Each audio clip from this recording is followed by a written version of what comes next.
E hoje pela manhã nós vamos falar sobre a Igreja Universal do Reino de Deus. A razão pela qual nós escolhemos falar sobre essa igreja é que ela é a mãe de muitas outras igrejas parecidas.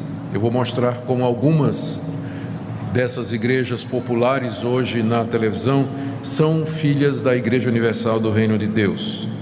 Segundo, ela é uma das maiores do Brasil, tem igrejas não só no Brasil, mas no mundo todo, ou partes do mundo. E ela tem constantemente ocupado a mídia, não somente com as suas programações, mas também a mídia secular, por conta de escândalos que aconteceram e acontecem, e mais recentemente pela construção do Templo de Salomão em São Paulo, para 10.000 pessoas. E a Igreja Universal do Reino de Deus, ela é representante, talvez a representante mais conhecida do que se chama de Igreja Neopentecostal. Os estudiosos do fenômeno religioso protestante dizem que costumam usar uma classificação, a primeira, eles chamam onda, né? A primeira onda foi a Reforma Protestante, que aconteceu há 500 anos atrás. No ano que vem nós vamos comemorar esses 500 anos da Reforma Protestante. Depois veio a segunda onda, que foi o movimento pentecostal, que começou em 1902 nos Estados Unidos. E agora veio a terceira onda, que é chamado movimento neopentecostal. É um movimento que nasce dentro do movimento pentecostal e que ganha força a partir dos anos 90. E, embora parecido, pentecostal e neopentecostal não são a mesma coisa. Eles têm coisas em comum, mas a Assembleia de Deus, por exemplo, é uma igreja pentecostal e ela não concorda com muita coisa que a Igreja Universal do Reino de Deus faz, que é uma igreja neopentecostal. Se você pergunta o que é que nós somos, nós somos da primeira onda, né? Nós somos da igreja reformada evangélica. Não nos classificamos em nenhuma dessas outras duas. E conosco estão os batistas, os metodistas, aquelas igrejas que a gente chama de histórica, né? Luteranos, episcopais, anglicanos, a relação é grande. Como sempre nós temos feito aqui, nós procuramos utilizar como fonte de estudo das religiões aquilo que elas produzem, para não sermos acusados de injustos ou de fazer uma caricatura ou passar uma imagem falsa do que as outras pessoas pensam. Então esse estudo é baseado nas publicações do bispo Edir Macedo e de teólogos da Igreja Universal, como por exemplo J. Cabral, que é o mais conhecido. Também em gravações de programas de rádio e de TV, e especialmente o site da Igreja Universal, que é público e aberto a todos, onde vocês poderão encontrar boa parte do que vai ser dito aqui. Muito bem, dito isso, nós vamos orar, pedindo que o nosso Deus nos ajude nesse estudo, porque o nosso alvo é certamente compreender a verdade e segui-la aonde ela nos levar. Aonde ela nos levar. Pedimos, nosso Deus, que nessa manhã Tu instruas o nosso coração. Nós queremos, ó Deus, a verdade, nós queremos segui-la. Como disse o Teu Filho, a verdade liberta. E eu peço que se alguém aqui nessa manhã, ou que nos acompanha pela internet, e que ainda não compreendeu a Tua palavra nos seus pontos fundamentais e cruciais, que hoje seja um dia de libertação pela verdade. É o que nós te pedimos em nome de Jesus. Amém. Queridos, o fundador da Igreja Universal é o carioca Edir Macedo. Ele nasceu em 54, portanto tem a minha idade. O pai dele era comerciante e 61, pode parar de fazer a conta. Então, o pai dele era comerciante, e eram de uma família católica, praticante. Em algum momento na sua adolescência, Macedo se torna evangélico e vai frequentar uma igreja chamada Igreja Nova Vida, do bispo Macalister, que era uma igreja pentecostal no Rio de Janeiro. Aos 21 anos, ele sai da Igreja Nova Vida e é consagrado pastor na Casa da Bênção. Casa da Bênção, naquela altura, era uma das igrejas neopentecostais mais conhecidas no Brasil e vinha crescendo muito. e ele é consagrado pastor ali aos 21 anos de idade. 2 anos depois, aos 23, ele sai da Casa da Bênção. Ele já era pastor, sai da Casa da Bênção, juntamente com 2 outros pastores. Um chamado Carlos Rodrigues, que ninguém mais sabe nada sobre ele, e outro chamado R.R. Soares. Então, eles saem da Casa da Bênção e fundam a Igreja Universal em 1977. 3 anos depois, ele briga com R.R. Soares. E R.R. Soares sai da Igreja Universal e funda a Igreja Internacional da Graça, que é conhecida também hoje, e a origem é neopentecostal, né? Ele, junto com Edir Macedo, saíram da Casa da Bênção, fundaram a Universal, depois se separaram. Em 1998, portanto, 20 anos depois disso aqui, o Edir Macedo se desentendeu com um obreiro que vinha crescendo muito dentro da Igreja Universal e expulsou o obreiro.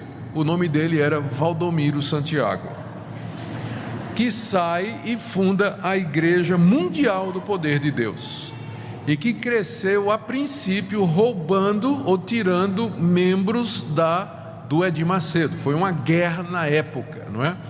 O Valdomiro Santiago se declara bispo nessa igreja que ele começou, constitui um colegiado de bispos que logo em seguida declaram que ele é apóstolo. Então, Valdomiro Santiago é apóstolo na igreja que ele mesmo fundou. E em 2006, Valdomiro Santiago teve uma briga com um bispo que saiu e fundou a Igreja Apostólica Plenitude do Trono de Deus. Estou falando de Agenor Duque.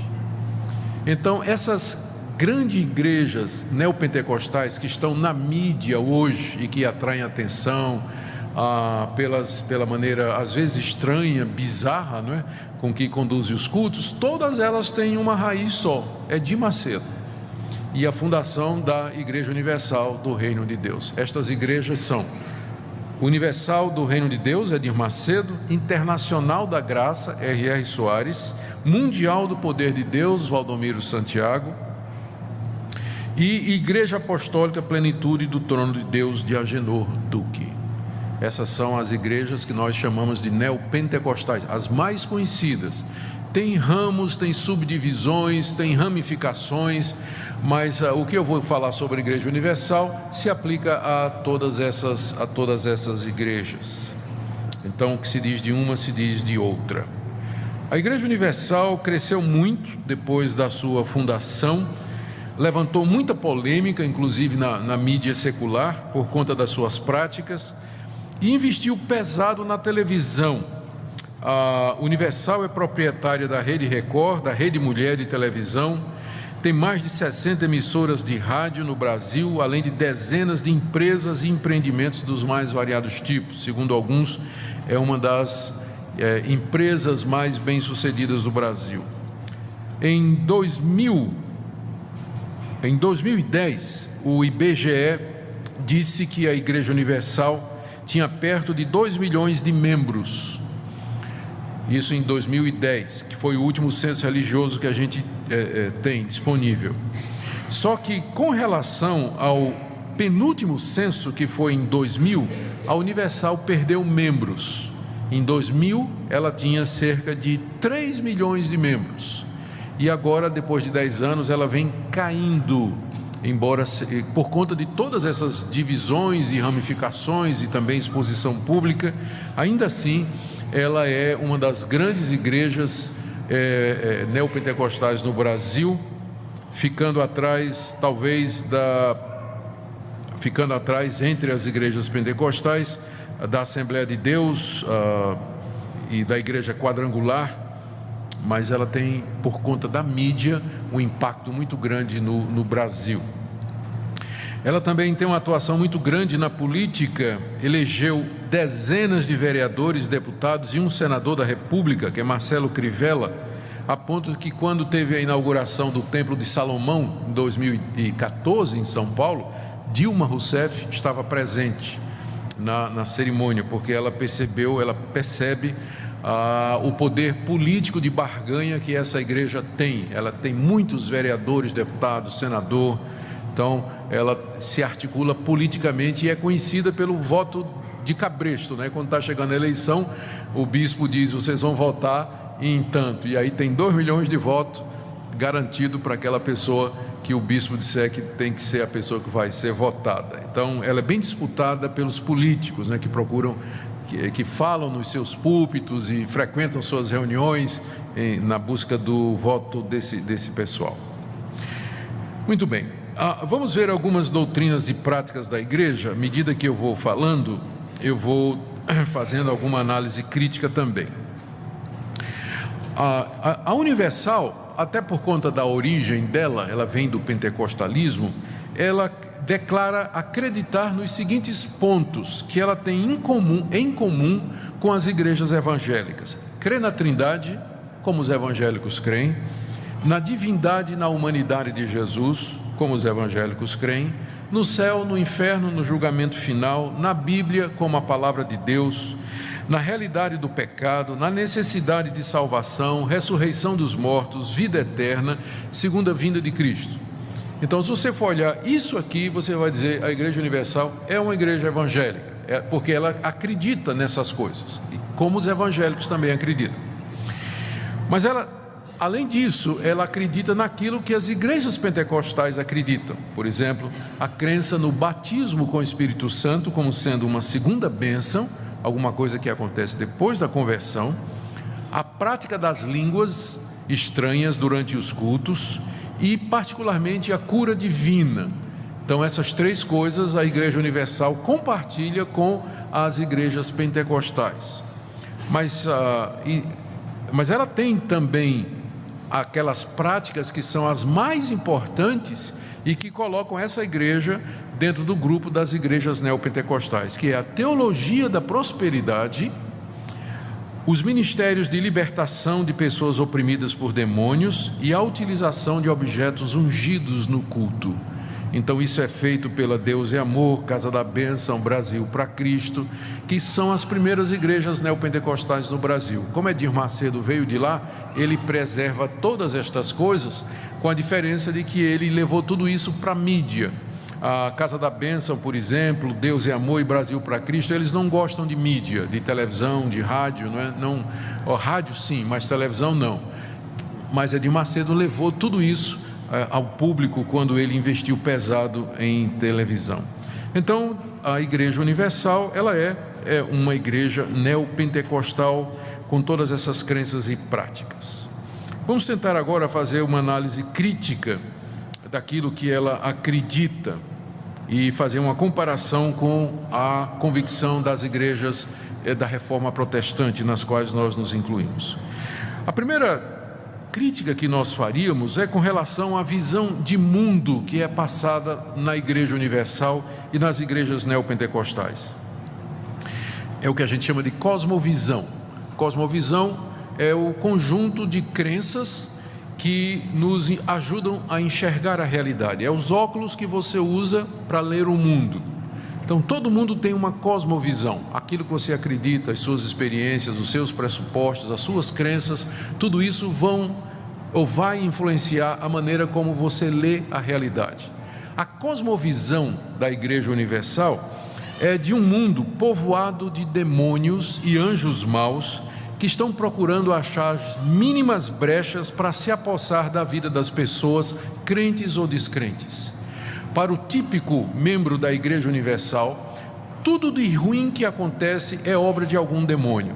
Se a pessoa fica doente, é um demônio. Se a criança está agitada ou inquieta ou irritada, é um demônio. Se um filho virou homossexual, foi demônio. Se alguém contraiu AIDS, é um demônio. Se perdeu o emprego, é demônio. Se tem um sonho mau, um pesadelo, é um demônio querendo oprimir.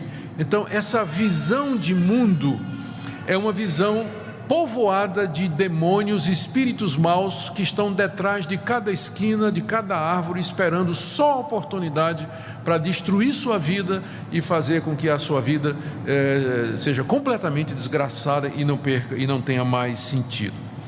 Então, o Edir Macedo, nos seus livros, ele claramente atribui aos demônios a destruição dos lares e do casamento, a prostituição, o homossexualismo, o desemprego, enfermidades como epilepsia, AIDS e até feridas incuráveis. Então, essa é a visão típica dessas igrejas, ou seja, que o mundo está de fato controlado e povoado desses espíritos maus. Bom, o que é que nós diríamos a isso? Sem dúvida, a Bíblia ensina com clareza que existem os anjos caídos, que são os demônios, que Satanás ronda os crentes como um leão faminto, e que os demônios, sempre que possível, querem nos assaltar, tentar, afligir e nos levar ao pecado. O problema é que nessa visão não há espaço para duas coisas que a Bíblia também diz. Primeira, que os males que nos acontecem, eles com frequência são resultado das nossas próprias escolhas. Se o seu casamento vai ruim, não precisa um demônio para fazer isso. É você que não amou a sua esposa como devia, é você, esposa, que não foi respeitosa e fiel ao seu marido como você devia. Você não precisa do diabo para destruir um casamento. Você não precisa do diabo para beber e atropelar alguém na rua e ter que pagar por isso o resto da sua vida. Você não precisa de Satanás para explicar a queda de um avião que morreu todo mundo, ou uma epidemia de Zika. Não precisa do diabo para isso. A Bíblia é muito clara quando responsabiliza o homem e não o diabo pelas consequências das suas ações. O problema dessa visão das igrejas neopentecostais é que ela acaba tirando a responsabilidade do homem quando as coisas vão mal. Perdeu o emprego, foi o diabo. Mas se você perder seu emprego numa igreja e for membro de uma igreja reformada, provavelmente o pastor vai perguntar: mas você era um bom empregado? Você de fato estava sendo honesto no seu trabalho? Você dava o melhor de si? Seu patrão lhe demitiu por quê? E aí a pessoa vai ser levada a refletir sobre sua conduta, seus hábitos de trabalho, de relacionamento.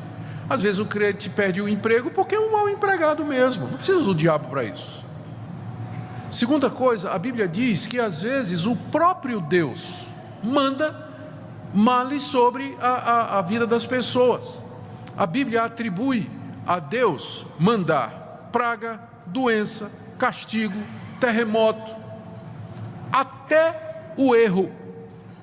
Quando a pessoa de tanto ouvir a verdade virou as costas e não quer, Deus manda o erro contra ela, para que ela creia na mentira. Então dizer que tudo é do diabo, tudo de ruim que acontecer do diabo, você perde a chance de se arrepender. A pessoa que acredita nisso, como é que ela vai se santificar? Arrepender-se dos seus erros, porque tudo é o diabo. E segundo, ela não vai ver às vezes a mão de Deus. A Bíblia diz: Deus resiste ao soberbo.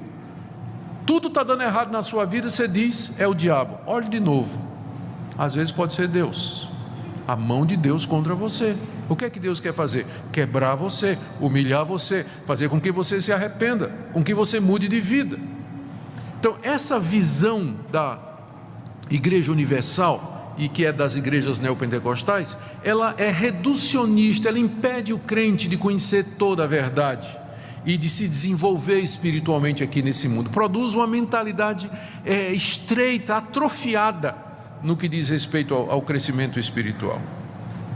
A gente vive num mundo decaído que geme e suporta dores debaixo do cativeiro por causa do pecado do ser humano, e temos que nos lembrar que há um Deus que também age nesse mundo com providências e trazendo males sobre nós. Então nós não podemos atribuir tudo a Satanás. É claro que o diabo faz muita coisa ruim nesse mundo, mas é errado dizer que ele é o responsável por tudo o que acontece, porque isso tiraria a nossa responsabilidade e a ação de Deus na história.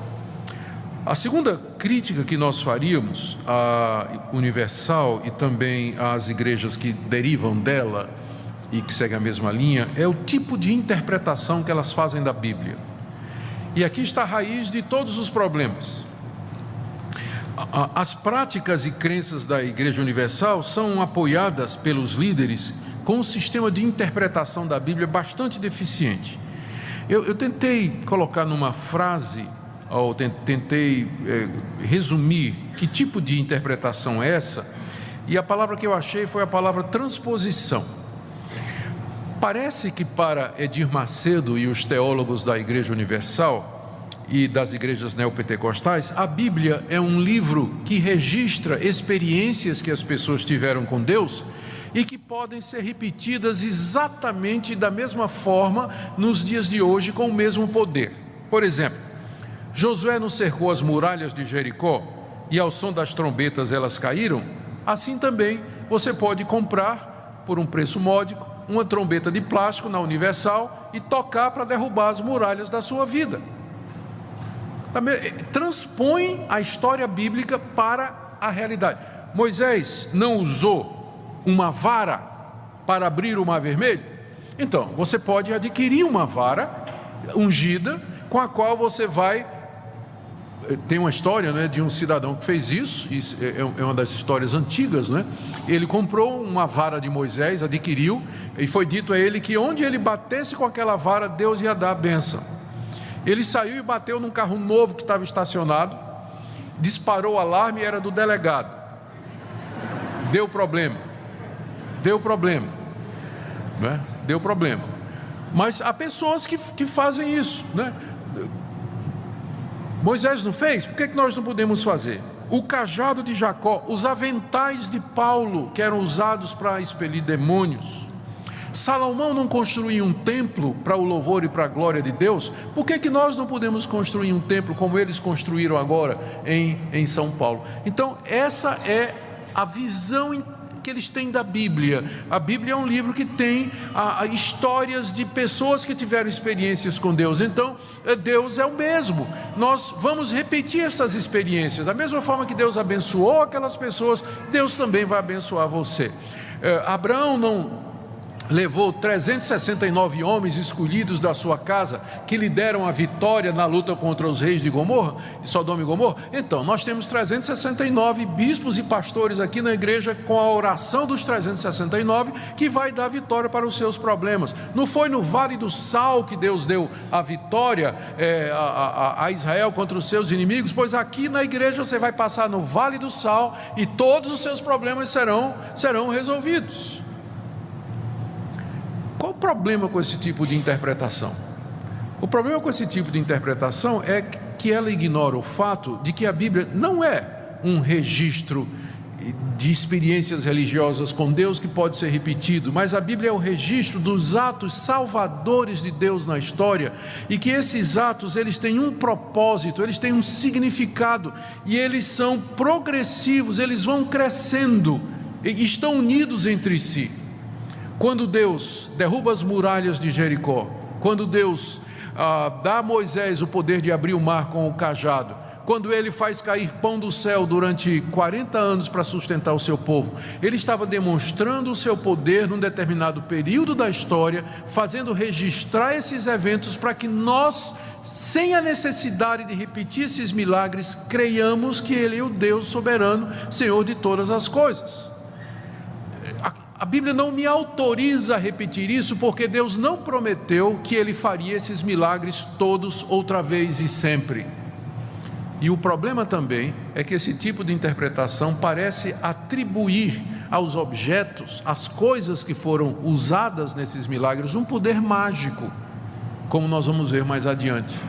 Eles esquecem qual é o papel da Bíblia. O papel da Bíblia é revelar a ação salvadora de Deus que culmina na pessoa de Jesus Cristo. É por isso que a gente sempre recomenda ao crente: não faça da Bíblia uma caixinha de promessas.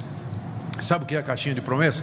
Era uma caixinha de plástico onde tinha versículos. Eu me lembro quando era menino, minha mãe tinha uma, né? Versículos da Bíblia assim. Aí, o que é que você fazia de manhã? Você abria a caixinha de promessa, tirava um versículo, lia, aquele era o versículo do dia. Muito parecido com o horóscopo, né? É o horóscopo do crente, era a caixinha de promessa. Então, aquele versículo, tudo bem, é a palavra de Deus, Deus pode usar aquilo ali, mas qual é o problema disso? Você está tirando um texto do seu contexto. Aquela palavra ali, ela foi dita dentro de uma história que está sendo contada, e só faz sentido à luz daquela história. né? Só faz sentido à luz daquela história. Por exemplo, você podia um dia tirar aquela passagem de Isaías: um ao outro ajudou e ao seu companheiro disse, esforça-te. Eu já vi isso até ser lema de sociedade interna de igreja, né? Um ao outro ajudou e ao seu companheiro disse, esforça-te. Só que vai ler lá em Isaías o contexto, é um idólatra dizendo por outro: vamos cortar uma árvore, pegar a madeira, vamos fazer um ídolo. Um ao outro ajudou e ao seu companheiro, que era o santeiro, disse, esforça-te. É o que dá você ler trecho da Bíblia sem ler o contexto. Então é chamadas caixinhas. Então é mais ou menos isso, né? Porções selecionadas da Bíblia que são usadas com base para repetir ou para encenações, rituais ou, enfim, práticas que têm como objetivo trazer aquele mesmo poder antigo de Deus para os dias de hoje. Esse é o tipo de interpretação que justifica todas essas práticas que nós encontramos nessas igrejas neopentecostais. O conceito de salvação. Como é a salvação? O que é que eles ensinam sobre salvação? A Igreja Universal, ela é arminiana, ou seja, ela não crê na soberana eleição e predestinação de Deus. Edir Macedo, na verdade, numa entrevista, disse que essa doutrina é demoníaca, é do diabo, isso que Deus, antes da fundação do mundo, elegeu os seus. E ele parece ser o que a gente chamaria de um semi-pelagiano. Eu não vou usar esses termos não. O que ele quer dizer é o seguinte: ele acredita que existe em cada ser humano a capacidade de crer, se arrepender e se converter por ele mesmo. A diferença é que nós ensinamos que o homem não tem essa capacidade, que o pecado afetou o homem de tal maneira, quando eu falo homem é genérico, a raça humana, o pecado afetou a humanidade de tal maneira que nenhum ser humano é capaz de crer por ele mesmo, de se arrepender dos seus pecados e buscar a Deus para ele mesmo. Na linguagem bíblica, ele está morto, completamente morto para as coisas espirituais. É preciso que Deus venha ao seu coração, regenere o seu coração, ilumine a sua mente, dê vida àquela pessoa para que ela possa se arrepender e crer. Senão ela não vai fazer isso, porque o pecado impede, o pecado sepultou todas as capacidades espirituais do homem. Mas Edir Macedo, eu vou citar aqui o que ele diz no livro dele: em todos os seres humanos, quer religiosos ou não, existe no mais profundo de suas almas uma pequena chama de fé, a qual focaliza no Deus vivo. Uma chama de fé, a qual, focalizada no Deus vivo, certamente fará fluir uma vida sadia sob todos os aspectos. Essa pequena chama de fé é colocada pelo próprio Espírito Santo. Então o que ele acredita é que todo ser humano tem a fé dentro dele, e o que precisa apenas é você dirigir a fé para o lugar certo, que é Deus. E para fazer isso eles vão usar os objetos. Aí eles vão usar os aventais de Paulo, o cajado de Moisés, o cajado de Jacó, vão usar água benta, arruda, sal grosso. Eles vão dizer que esses objetos, eles têm como objetivo despertar a fé das pessoas e levá-las a acreditar em Deus. Então agora você já sabe por que é que você está colocando aquele copinho d'água em cima da televisão, né? Aliás, hoje em dia é muito difícil equilibrar um copo d'água em cima daquelas televisões, são tão fininhas, né? Não sei como é que o pessoal está fazendo. Bom, quando você examina mais de perto, o que eles querem dizer por salvação, você percebe que eles usam o termo salvação, eles não negam que nós precisamos de ser salvos da culpa do pecado, do poder do pecado e da presença do pecado. Eles não negam isso, mas eles usam o termo salvação no sentido de libertação, de você ser salvo das drogas, dos problemas, da doença e da opressão usada pelos demônios. Macedo ensina em um dos seus livros 10 passos que têm que ser dados, que levarão as pessoas sinceras ao caminho da salvação. Primeiro, aceitar o Senhor Jesus como único Salvador. Segundo, participar das reuniões de libertação da Igreja Universal. Terceiro, buscar o batismo com o Espírito Santo. Quarto, andar em santidade. Quinto, ler a Bíblia diariamente. Sexto, evitar as más companhias. 7, ser batizado. 8, frequentar reuniões de membros da igreja. 9, ser fiel nos dízimos e nas ofertas. E 10, orar e sem cessar e vigiar. São 10 passos para quem quer ser salvo. E aí você pergunta, mas, né? Quem que vai ser salvo, né? Se para ser salvo vai depender de todas estas coisas. E há uma combinação. Ele entende salvação como libertação da opressão do diabo e dos problemas, e condiciona a salvação, a participação na igreja, entrega de dízimos e ofertas, o seguir uma determinada prática e assim por diante. A diferença é que você percebe aqui a ausência de pontos cruciais. Eu dei uma lida nos livros dele, procurando exatamente o que é que ele pensa sobre salvação. A gente não encontra nada sobre regeneração, justificação, perdão de pecados, adoção, reconciliação com Deus e perseverança dos santos. Eu estava escutando faz tempo, eu estava escutando um programa da Universal, e aí um obreiro estava entrevistando as pessoas que tinham sido abençoadas.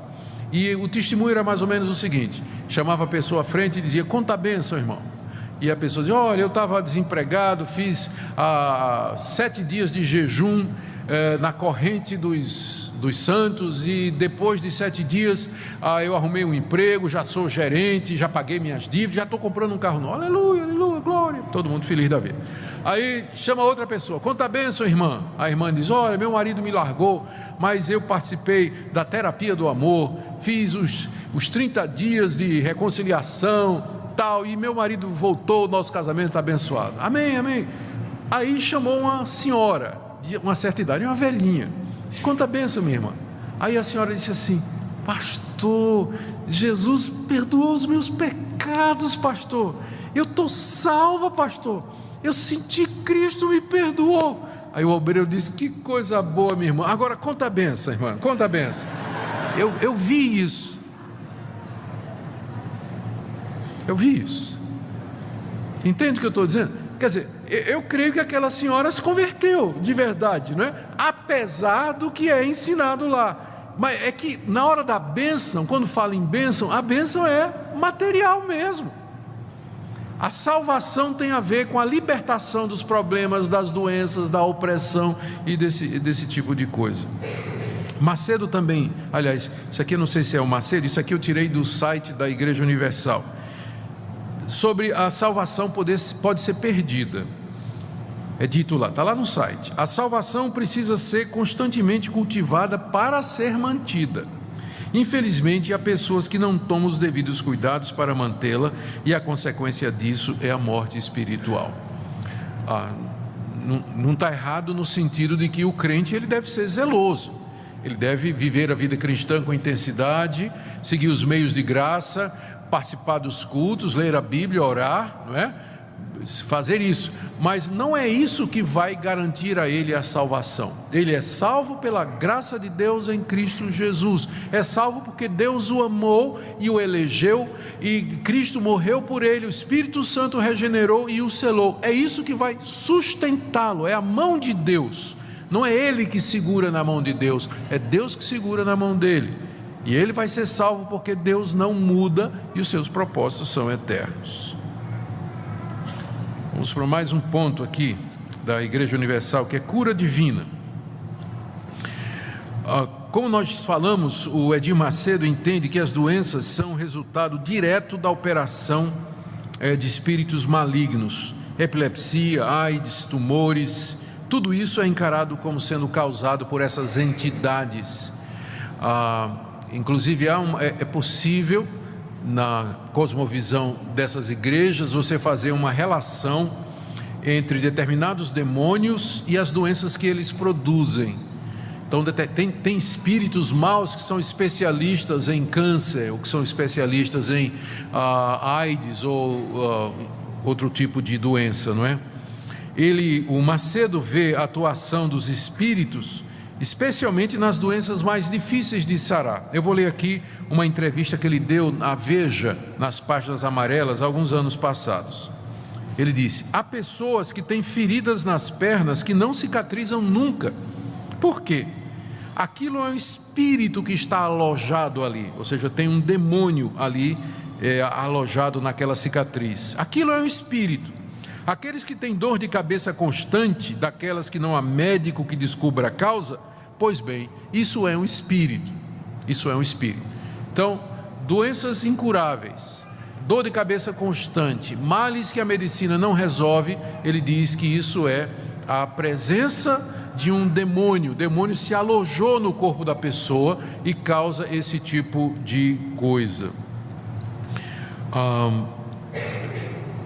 Ele vê a cura divina, e aqui é um ponto que nós chegamos aqui quase que no coração do pensamento da Igreja Universal. Edir Macedo acredita que a vontade de Deus é sempre curar o crente, ou as pessoas. Deus sempre quer curar, sempre. Se a pessoa não é curada, é porque faltou fé. Faltou fé, mas não, a culpa não é de Deus. Deus sempre quer curar as pessoas. E ele diz isso com base numa interpretação que ele faz nessa passagem que nós lemos durante o culto de Isaías 53. A passagem que diz que pelas suas pisaduras nós fomos sarados. Isaías 53. Acompanhe aqui comigo, porque é importante você entender esse raciocínio. Voltando lá àquela passagem. 53 de Isaías, versos 4 e 5. Certamente Ele tomou sobre si as nossas enfermidades, e as nossas dores levou sobre si, e nós o reputávamos por aflito, ferido de Deus e oprimido. Mas Ele foi traspassado pelas nossas transgressões e moído pelas nossas iniquidades. O castigo que nos traz a paz estava sobre Ele, e pelas suas pisaduras fomos sarados. Então, Edir Macedo vai dizer, olha aqui, o profeta Isaías diz que na cruz do Calvário, Cristo levou não somente os nossos pecados, mas também as nossas doenças, não é? Diz aqui, Ele tomou sobre si as nossas enfermidades, e no final do verso 5 diz, pelas suas pisaduras nós fomos sarados. E aí você junta isso, Mateus capítulo 8, por gentileza, abra aí.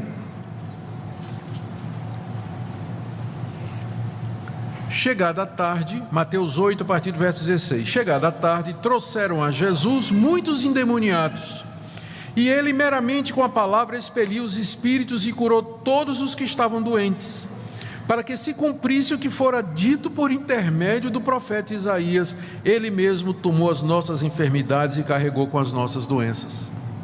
O próprio Mateus interpreta Isaías desse jeito.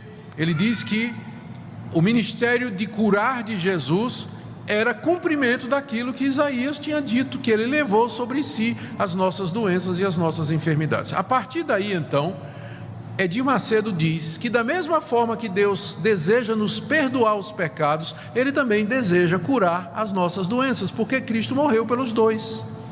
Cristo levou nossas doenças e os nossos pecados na cruz. Portanto, a cura é um direito do cristão. Daqui você agora pode entender, porque ele diz, você tem que reivindicar a Deus a cura. Você tem que determinar a cura, porque é um direito seu que Cristo conquistou na cruz. Será que essa interpretação está correta? Vamos pegar primeiro a questão do pecado. É verdade. Em primeiro lugar, nós temos que dizer que ele está correto, até porque Mateus confirma, né? Ele está correto em dizer que na cruz Jesus levou não somente os nossos pecados, mas levou também as nossas doenças. Isso aí é verdade. Então, o que Cristo fez na cruz foi amplo, foi não somente para nos redimir a alma, mas também o corpo. Então, Cristo fez isso na cruz. Nesse ponto ele está absolutamente correto. Mas a grande questão é como é que Deus aplica o que Cristo fez na cruz a nós pecadores. Tomemos o caso do pecado. Na cruz, Cristo levou os nossos pecados sobre si, não é verdade? Ele levou. Então, a pergunta é: os efeitos disso eu experimento completamente nessa vida? A resposta é não. Por quê? Porque Deus administra o perdão de pecados em 3 fases. Primeiro, Ele me concede o perdão da minha culpa. Quando eu me converto, eu sou perdoado da minha culpa. Deus tira a culpa do meu pecado. Mas o pecado continua em mim, não continua? E aí vem a segunda etapa, que é a santificação. Deus começa a quebrar o poder do pecado em mim. Esse é um processo que dura a vida toda, até minha morte. E é progressivo aqui nessa vida. Mas eu vou morrer com o pecado dentro de mim. Terceira fase, Cristo me liberta da presença do pecado.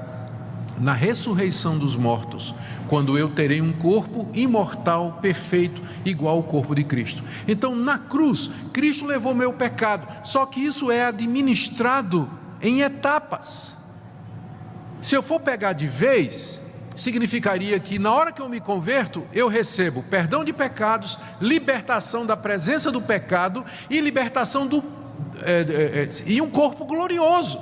Mas não é isso que acontece. A gente é perdoado aqui, mas a gente continua pecando e só vai se livrar do pecado na vinda de Cristo Jesus. Eu quero dizer a vocês que é da mesma forma que Deus administra a cura.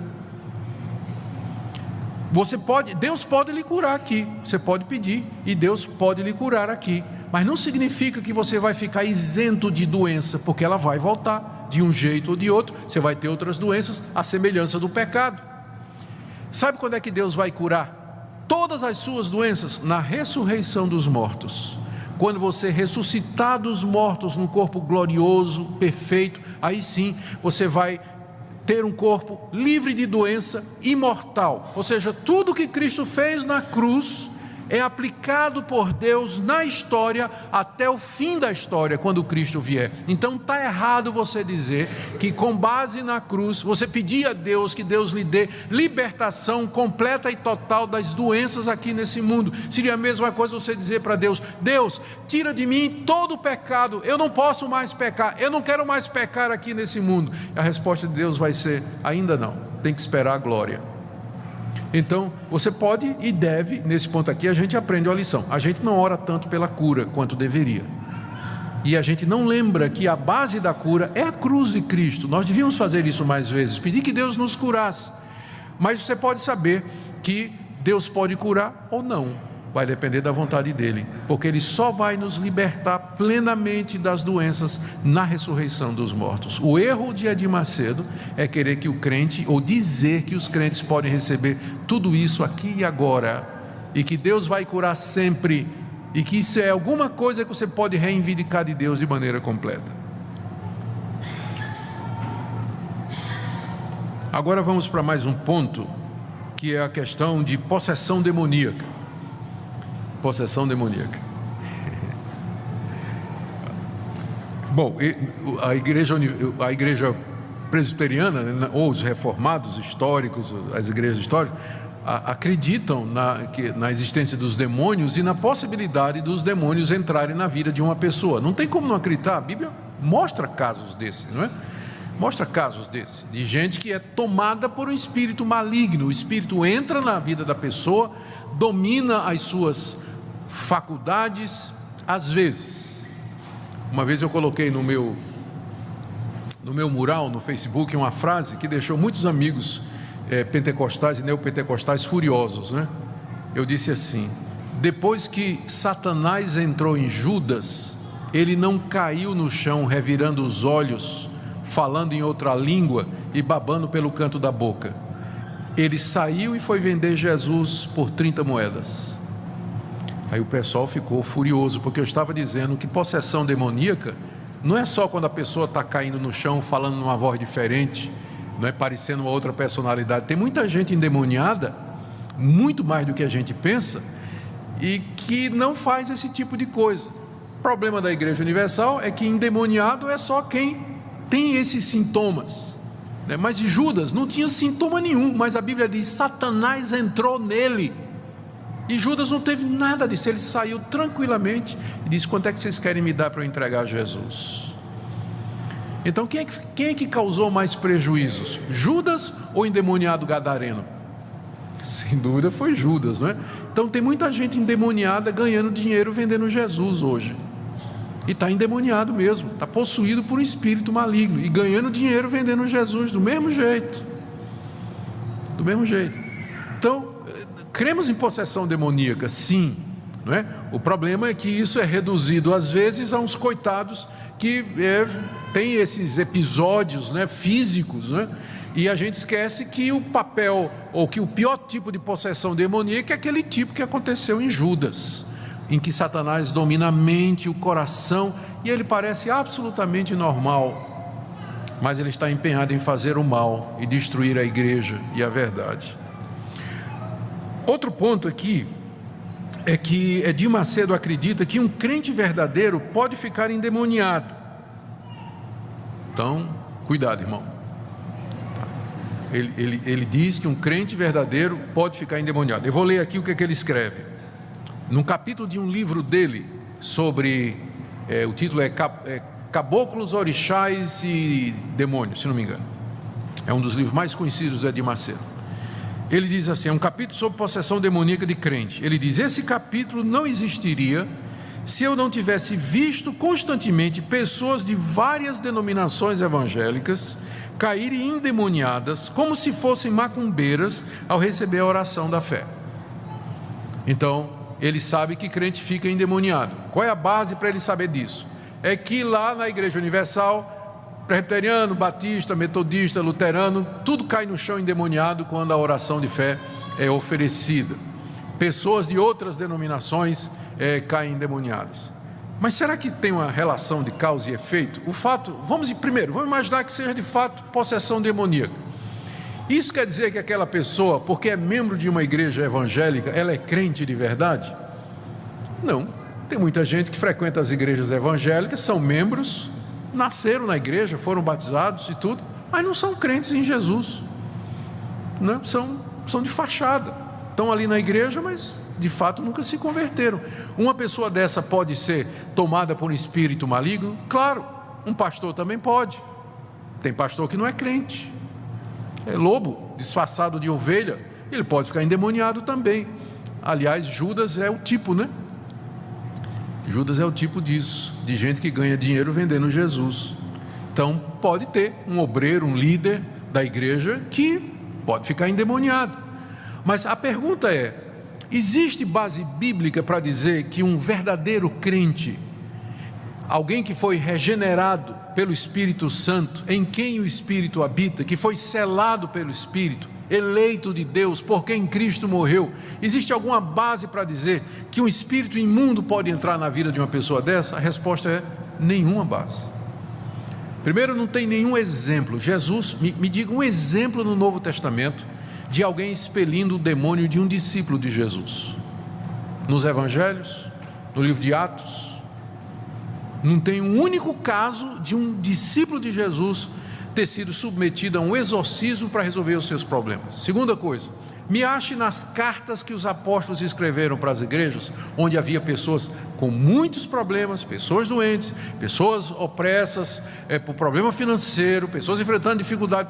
Me encontre uma única passagem em que, por exemplo, Paulo diz assim, se algum irmão está doente, chamem os presbíteros da igreja, orem com ele, impondo as mãos e expulsem os demônios que estão fazendo isso na vida desse irmão. Me encontre uma única passagem no Novo Testamento que recomende o exorcismo como solução para o problema de um crente. Não tem uma única passagem no Novo Testamento. Como é que os crentes resolvem os seus problemas? Eles se dirigem a Deus.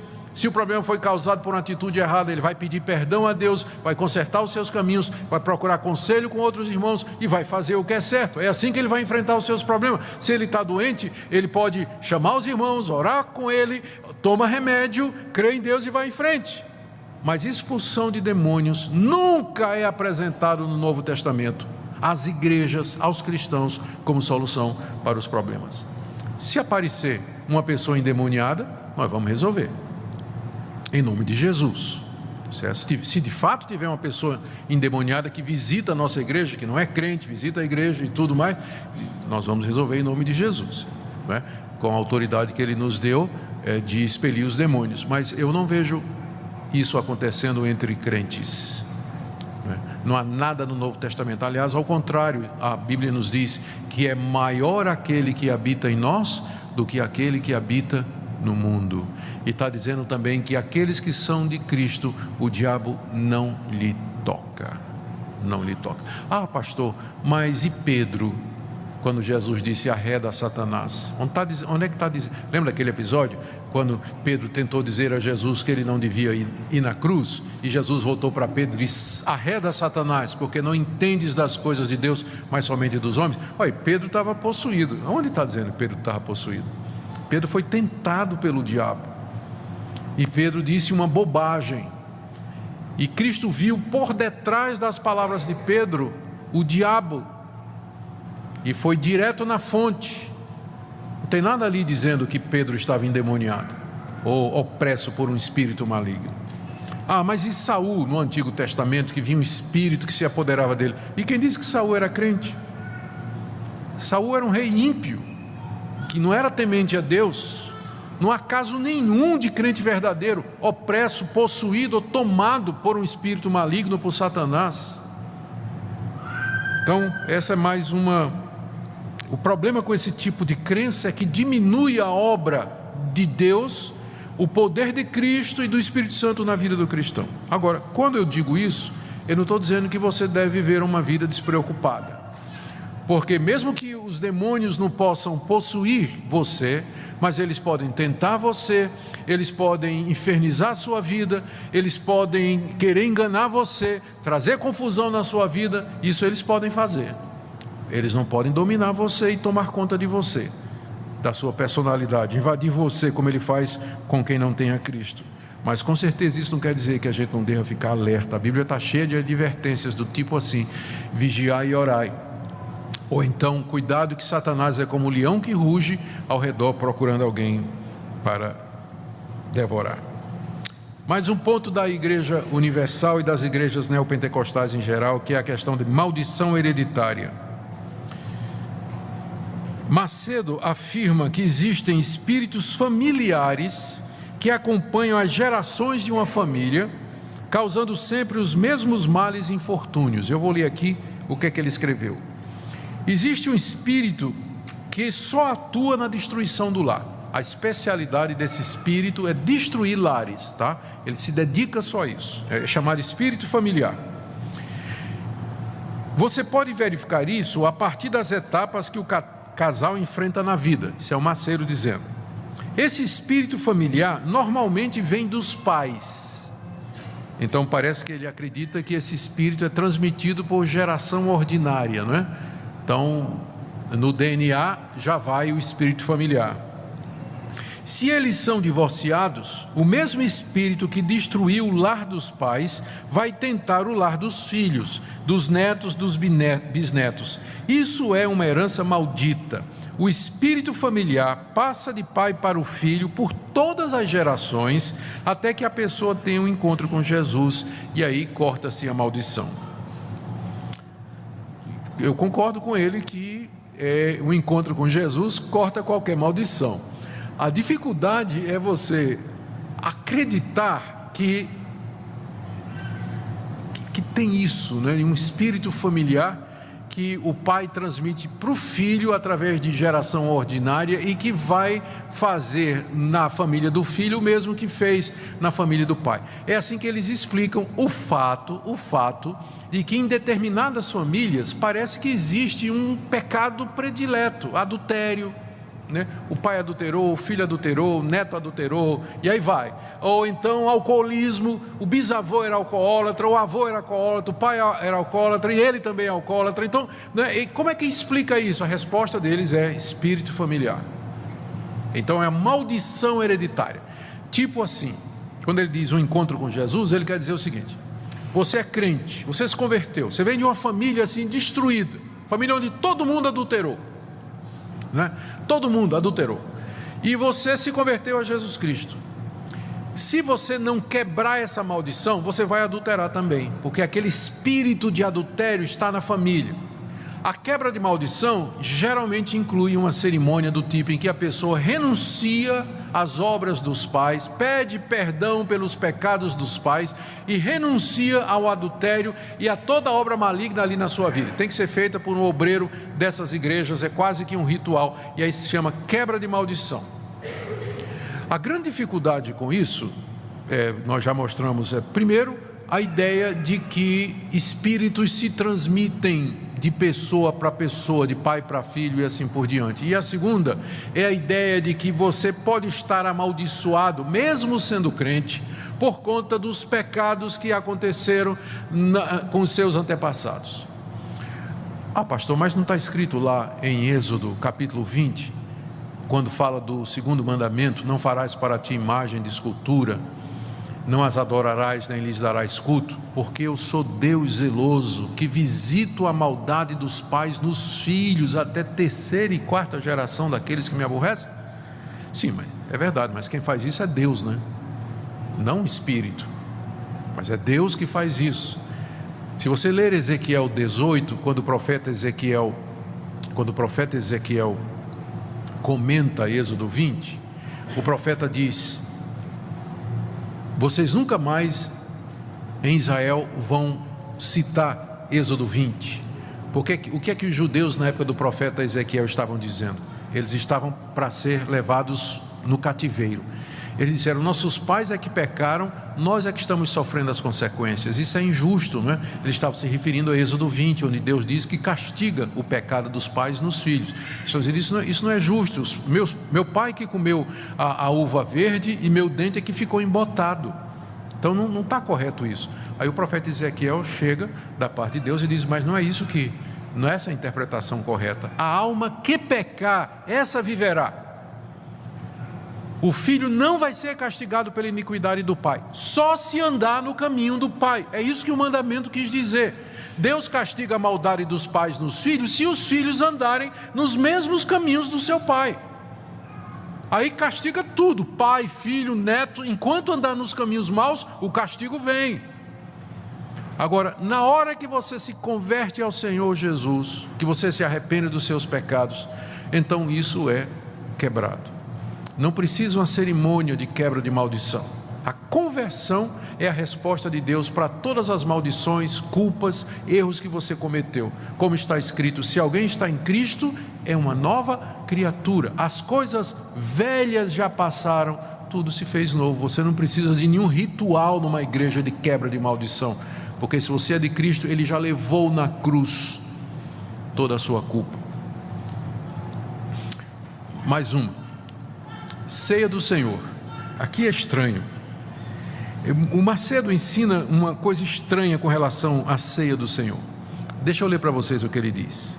A carne de Cristo atraiu todas as nossas doenças e enfermidades. Consequentemente, nós não mais precisamos ficar doentes. Satanás não tem mais direito de exercer domínio sobre nosso corpo físico, porque este tem a natureza do Senhor Jesus, pela fé na participação do pão da Santa Ceia. Ou seja, quando você come do pão da ceia, da Santa Ceia, você adquire a natureza de Cristo. E essa natureza de Cristo, ela não é vulnerável à doença. Então você participa da ceia para ser curado ou para ficar blindado para a doença. Eu vou ler outra passagem. Quando o Senhor Jesus determinou que o pão abençoado e partido para os seus discípulos era o seu corpo, Ele estava mostrando o real sentido da sua vida física aqui, isto é, seu vigor e sua saúde, partidos em favor de todos que o aceitam tal qual Salvador, a fim de que venham a ser participantes da sua própria natureza, gozando de sua saúde física. O que ele está dizendo é que na ceia do Senhor você se apropria não somente da comunhão espiritual com Cristo, mas da saúde física do Cristo humano. Você pega aquela saúde que ele tinha aqui, e quando você come do pão e bebe do cálice. Aí ele diz, continuando: podemos considerar que da mesma forma pela qual o corpo do Senhor Jesus, simbolizado pelo pão, nos dá total saúde física, também o seu sangue, simbolizado pelo vinho, nos dá saúde espiritual. Aqui ele faz uma diferença. O pão traz a saúde física de Cristo para você. O vinho, o cálice, traz a saúde espiritual de Cristo para você. Assim, de acordo com isso, né, a ceia na Igreja Universal se torna primariamente um meio de se alcançar saúde, cura e benefícios materiais. Por isso, não é de admirar que a Igreja Universal ela não faz restrição para a ceia. Se você vai estar num culto de ceia da Igreja Universal, eles convidam todos, espírita, católico, ateu, quem tiver pode vir e participar, porque o pão e o vinho, eles transmitem cura, a saúde de Cristo, e todos são convidados a vir e participar. A resposta é que, mais uma vez, não tem nada na Bíblia a respeito de que na ceia do Senhor Deus transmite cura ou a natureza humana de Cristo. O que nós celebramos na ceia é que Ele morreu na cruz para nos dar vida, para nos resgatar dos nossos pecados e das nossas doenças. Isso é verdade. Mas o que nós fazemos na ceia é simbólico, como ele disse, fazer isso em memória de mim. O pensamento de Edir Macedo aqui é muito parecido com o da transubstanciação da Igreja Católica, não é? Que dá à ceia um significado além do espiritual, não é? Como se houvesse ali naqueles objetos um poder místico. Tanto é que nós vamos ver mais adiante, uma das práticas da igreja é pegar o pão da ceia e levar para quem está doente, e com a afirmação de que se a pessoa consumir aquele pão, aquilo vai servir de cura para a pessoa. Sobre o batismo, na Igreja Universal o batismo é feito por imersão, utilizando-se a fórmula cristã trinitariana tradicional em nome do Pai, do Filho e do Espírito Santo. Mas apesar disso, tem um conceito doutrinário relacionado com o batismo que é bastante estranho. Macedo acredita que pelo batismo a pessoa se livra da sua natureza pecaminosa. A perfeição cristã é introduzida pelas águas batismais. No batismo a velha natureza é crucificada. Ele ensina, aqui eu estou lendo o que ele escreveu, automaticamente, sem forçar a sua vontade, os batizados deixam de praticar atos pecaminosos. Por maior que seja o seu mau gênio, pelo batismo, essa pessoa se torna a mais dócil e humilde do mundo. Também aquelas pessoas que não conseguiam largar o vício após terem aceitado a Jesus como seu Senhor e Salvador e terem se batizado, instantaneamente e espontaneamente o abandonam. E aqui eu vou ler do site da Igreja Universal, tirado essa semana. O homem ou a mulher que tem sua vida nas mãos de Deus só pode realizar a sua boa obra quando se arrepende de seus pecados. E isso se dá por meio do batismo nas águas, realizado por imersão. Ali é sepultada a natureza humana, isto é, o pecado, e nasce uma nova pessoa disposta a realizar a vontade de Deus na terra. Ou seja, o conceito de batismo lá é bastante diferente do conceito das igrejas históricas bíblicas. E o batismo é o símbolo da aliança que Deus tem conosco, dessa nova vida, mas é um símbolo. Não há nada mágico, místico na água do batismo ou no ato do batismo que altera a nossa natureza. O que muda a nossa natureza é a regeneração que é feita pelo Espírito Santo, e isso antecede o batismo. Pode anteceder o batismo, ou vir depois dele, no caso de batizar uma pessoa que não é crente, mas que se converte depois, que a gente deveria tentar prestar atenção nisso. Mas não que o ato do batismo em si seja a regeneração ou a mortificação completa da natureza. Então, é inaceitável esse tipo de pensamento. Estamos correndo aqui, gente, já para o fim, tá? Dízimos e ofertas. Na Igreja Universal, eles são considerados tão sagrados quanto a palavra de Deus. Eu tirei do site da Igreja Universal. A Universal crê que os dízimos e ofertas são tão sagrados quanto a palavra de Deus. Tirei isso essa semana do site deles. Os dízimos significam fidelidade e as ofertas o amor do servo para com o seu Senhor. todos os que servem a Deus têm o direito a uma vida abundante. É o que o Senhor Jesus afirma no livro de João: eu vim para que tenham vida e tenham em abundância. Então, de acordo com a Igreja Universal, que considera os dízimos e ofertas tão sagrado quanto a palavra de Deus, as bênçãos de Deus, quer materiais, tipo prosperidade, saúde, emprego, bens, ou espirituais, libertação, cura, elas são derramadas ao fiel em proporção ao tamanho da oferta dada. Está muito ausente na Igreja Universal o conceito bíblico de que os crentes devem ser fiéis no dízimo e contribuir para a causa do Evangelho, sustento dos pobres e necessitados, sem visar recompensa. A Bíblia não nega isso, na verdade a Bíblia nos encoraja a contribuir com frequência, com regularidade, com fidelidade, mas sem esperar nada em troca. Fazer isso por gratidão a Deus e amor ao próximo. Mas o que você tem na Igreja Universal é o conceito de troca. Olha o que é que ele diz aqui, num livro dele: eu ensino que quanto mais dinheiro alguém der, maior será a bênção recebida de Deus.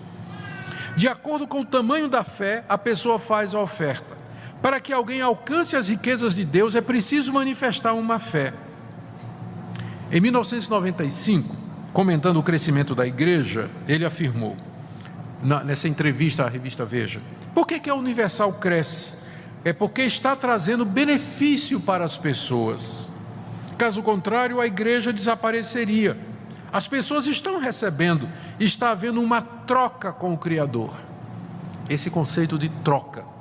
Deus quer abençoar você materialmente, espiritualmente, mas isso vai ser feito na base de troca. Quanto maior a sua oferta, quanto maior o sacrifício que você faz, mais Deus vai devolver em termos de bênçãos materiais e espirituais. Ela identifica assim a prosperidade financeira como sendo um sinal evidente das bênçãos de Deus sobre a vida de alguém. Aqui você não percebe aqueles conceitos evangélicos de reconciliação com Deus, perdão de pecados, adoção, entre outros. Macedo enfatiza que as ofertas e dízimos são a chave que abre os tesouros da graça e do poder. Ele escreveu o seguinte: quando nós pagamos o dízimo a Deus, Ele fica na obrigação de cumprir a sua palavra, repreendendo os espíritos devoradores que desgraçam a vida do ser humano, atuando nas doenças, acidentes, vícios, degradação social e em todos os setores da atividade humana, os quais fazem o homem sofrer. Quando somos fiéis nos dízimos, além de nos vermos livres desses sofrimentos, passamos a gozar de toda a plenitude da terra, tendo Deus ao nosso lado, nos abençoando em todas as coisas. Então, aqui é claro o pensamento da Igreja Universal, que é o que caracteriza a chamada teologia da prosperidade. E esse tipo de compreensão de dízimos e ofertas e de troca com Deus está presente em todas aquelas igrejas que saíram da Universal. Elas, na verdade, giram em torno disso. Encorajar os fiéis a contribuir, dar e dar. Quando o dízimo é pouco, fala-se no trízimo, fala no dízimo dos dízimos. Eles têm muitas maneiras de arrecadar, de fazer com que as pessoas entreguem o que tem e o que não tem para a igreja, sempre prometendo as bênçãos de Deus em troca, bênção material e bênção espiritual. E porque as pessoas não conseguem fazer uma diferença, elas pensam que toda igreja evangélica é assim, não é? Pensa que toda igreja evangélica é assim, e isso não é verdade.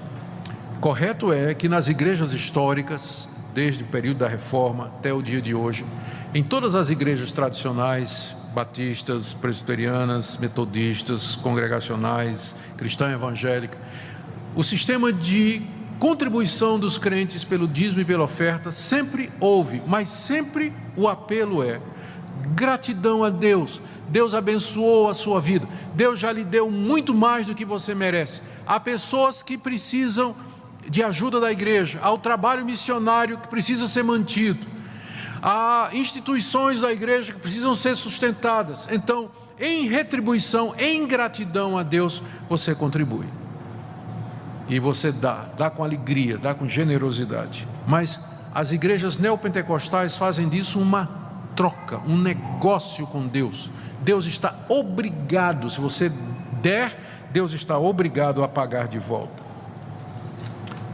Objetos ungidos. Já estou chegando no final. Eu disse isso há meia hora atrás, né? Então vocês nem acreditam mais em mim quando eu digo isso. Isso aqui é interessante, porque uma das características de todas essas igrejas é o uso de objetos. A Igreja Universal usa elementos em seus cultos que são tirados das superstições populares do Brasil e das religiões afro-brasileiras. Ela faz um sincretismo. Então, olha o que é usado nos cultos da Igreja Universal e dessas outras igrejas. Sal grosso, que vem do espírito da Umbanda, que é para tirar os maus espíritos. Rosa ungida, que é usada nos despachos e nas oferendas a Iemanjá. Água fluidificada, para trazer influência espiritual para o corpo humano. É aquela água que vai em cima da... Ainda ontem eu estava vendo um pastor fazer isso na televisão. É aquela água que vai em cima da televisão ou do iPhone, né, agora. Fitas e pulseiras semelhantes àquela do Senhor do Bonfim. Ramo de arruda, que é usado para afastar as coisas mais. E uma quantidade enorme de apetrechos. Kit de beleza da Rainha Esté, para aquelas irmãs que querem ficar mais bonitinhas. Pensa que eu estou brincando, né? Mas eles venderam o kit de beleza da Rainha Esté, para aquelas irmãzinhas que gostariam de ser um pouquinho mais bonitinhas, né? Então, ele mesmo. Fora, teve um tempo aí que eles estavam emagrecendo gente. Tinha o que é que tomava? Eles estavam vendendo alguma coisa, você tomava, você ficava magro, perdia 30 quilos da noite por dia, eu não sei como era. Tinha uma fila enorme lá. Bom, eles dizem que esses objetos, eles não... O Edir Macedo, a bem da verdade, a gente tem que ser justo, né? Ele diz, esses objetos, eles não são mágicos em si, né? Eles não têm poder em si, eles são pontos de contato para a fé. Lembra aquela fé que ele diz que está no coração de todo mundo, que pode ser dirigida para Deus? Então esses objetos têm como propósito dirigir a fé para Deus. Só o que é que acontece? O que acontece na prática é que nada disso acontece. Os objetos passam a ter poder, são vistos como talismãs, como na cultura afro-brasileira popular, de que os objetos ficam imbuídos de um fluido, de um poder positivo que vai abençoar a vida de quem o possui, quem toca, quem tem na casa. E não tem muita diferença disso e do pensamento da Igreja Católica e das religiões afro-brasileiras. Não tem muita diferença isso aí. Aliás, as imagens entraram na Igreja Católica sob a perspectiva, com a mesma desculpa que é usada aqui na Igreja Universal. Isso no início da Idade Média. Teve um bispo lá, um bispo de Roma, que autorizou, nós vimos isso quando estudamos o catolicismo, né, há 2 domingos atrás. Esse bispo autorizou a presença de imagens de escultura nas igrejas para servir de ponto de contato de fé. As massas ignorantes não podiam entender o Evangelho, mas vendo as imagens, então aquilo ajudava a despertar a fé. O que é que aconteceu? O propósito era didático, né? Mas o que é que virou? Adoração e veneração das imagens. Na Igreja Universal eles vêm com o mesmo argumento. Esses objetos é um ponto de fé, é apenas para despertar a fé. E o resultado é que o quê? Acaba virando adoração, misticismo, veneração, uso mágico como se fosse um talismã. Aqui, ó, algumas citações que eu tirei de programas de rádio da Universal. Número 1. Muitas pessoas dizem que angústia e brigas em casa são coisas da época que vivemos. Isso é falso. São coisas resultantes da presença dos demônios. Às vezes querem ir à igreja, mas na hora de ir perdem a coragem ou acontece alguma coisa. Tudo que impede as pessoas de ir à igreja é demônio. Venha, vamos ungir o seu pé direito e desamarrar a sua vida. Então, você não vai para a igreja porque tem um demônio no que segura o seu pé. Então, se você ungir o pé direito, vai desamarrar e você vem para a igreja, né? Pronto, resolvido. Outro programa de rádio. Participe da campanha da Arruda contra os maus espíritos na última sexta-feira do mês. Temos a oração de descarrego com a Arruda, uma oração forte, muito forte para a sua vida. Então, orar com Arruda, né? O raminho de Arruda. Então, é oração forte. Terceiro programa. Venha receber o pão da cura, o pão da bênção, o pão do Espírito. Leve um pedaço de pão para um doente, ele vai ser curado. Isso no programa de rádio. Outra. Venha à Igreja Universal receber uma fita para colocar no seu braço. Você que hoje está com a fita vermelha, venha na próxima semana para receber um azul, em que está escrito: persegui os meus inimigos e só voltei depois que os esmaguei. Venha, pois no domingo você vai receber a fita azul em todas as igrejas universal. Largue a fita do Senhor do Bonfim, dos santinhos, e venha receber a nossa fita azul da cor do céu.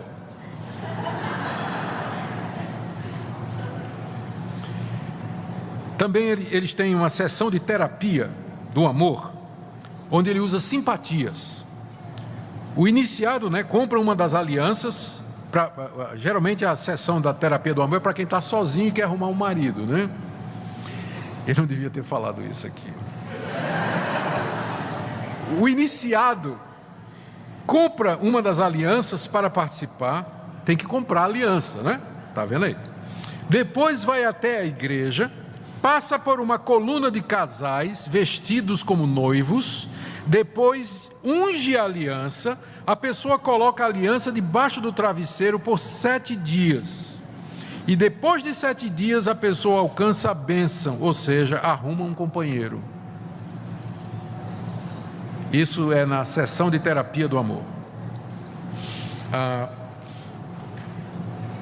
O que mais que eles usam aqui, Práticas: descarrego, corrente dos empresários, consagração dos dizimistas, porta da esperança, água benta, óleo de Israel, terra de Israel, terapia do amor, fogueira santa de Israel, corrente dos 70 apóstolos, vale do sal, vale da flor, pedra da tumba de Jesus, água benta do rio Jordão, rosa miraculosa, sal abençoado pelo Espírito Santo. A lista é muito grande. A lista é muito grande. Eu creio que não preciso nem comentar sobre isso, Eu quero terminar só falando sobre as práticas judaicas dessa denominação. Esse é um desenvolvimento mais recente na teologia da Igreja Universal. Até 2006, 2007, a Igreja Universal estava crescendo e ela começou a decrescer. Então, os estudiosos, sociólogos da religião, o pessoal que estuda o fenômeno neopentecostal no Brasil, eles acham que esse foi um período que marcou uma mudança na Igreja Universal. Parece que Edir Macedo sentiu a necessidade de encontrar outros métodos de arrecadação, porque estava perdendo fiéis, e também se desvincular da imagem da antiga Igreja Universal, que é aquela pomba e tem o nome Jesus Cristo é Senhor. Vocês já devem ter visto, porque tem muitos templos da Universal por aí. Então, ele teve a ideia de dar uma nova cara à Igreja Universal e construiu uma réplica do Templo de Salomão, que começou em 2010 em São Paulo, foi inaugurado em 2014, para 10 mil pessoas, onde não tem mais o símbolo da pomba, não tem mais o nome Jesus Cristo é Senhor, pelo menos não tem lá no templo, não tem mais.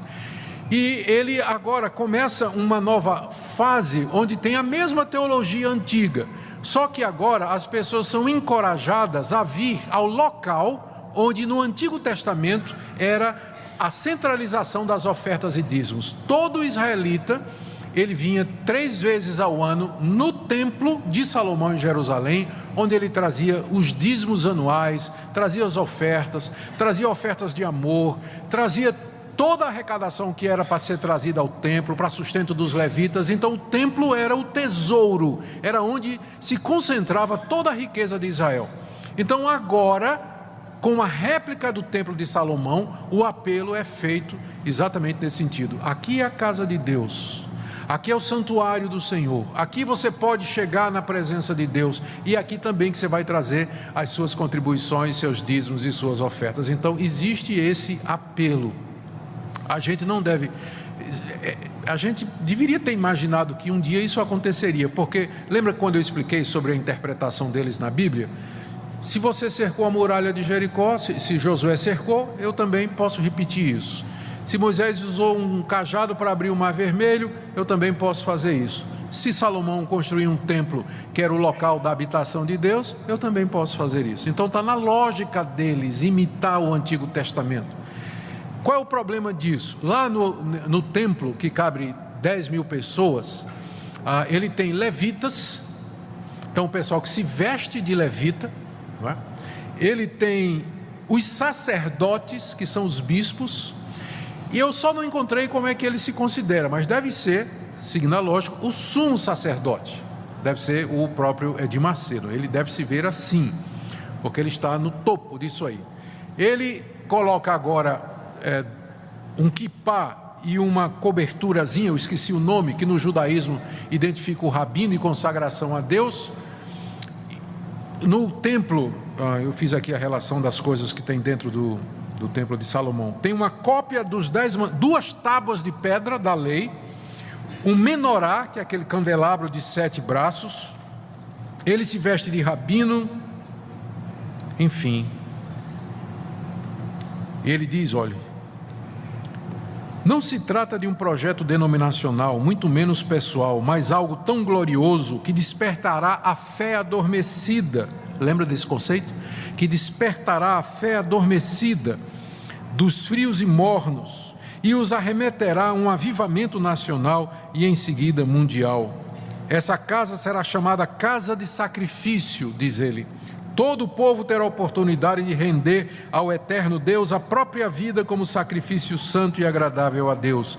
Nesse novo templo, todos sem exceção poderão ter acesso livre para buscar a Deus, diferentemente do templo passado, e assim por diante.